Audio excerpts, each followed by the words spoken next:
Donald Trump's lawyer, Evan Corcoran, testified in front of the DOJ yesterday.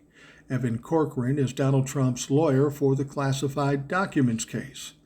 Now, it's very unusual for a lawyer to testify against their own client. It almost never happens because of the attorney-client privilege situation.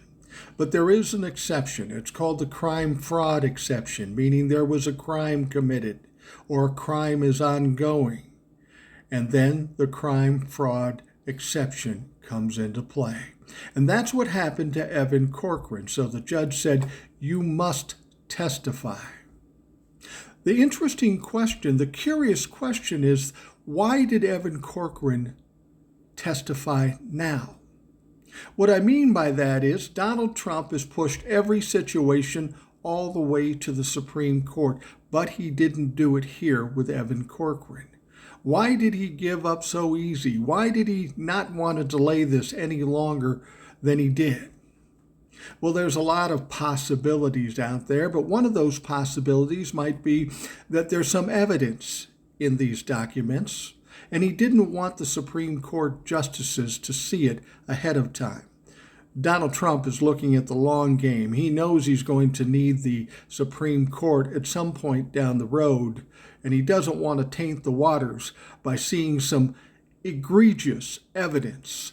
Have the Supreme Court justices know exactly what happens. He wants to keep them in the dark. So instead, he lets Evan Corcoran testify. Now, what did Evan Corcoran do? Now, going into this testimony, Evan Corcoran's lawyers, yes, Donald Trump's lawyers have lawyers, said he would not plead the fifth.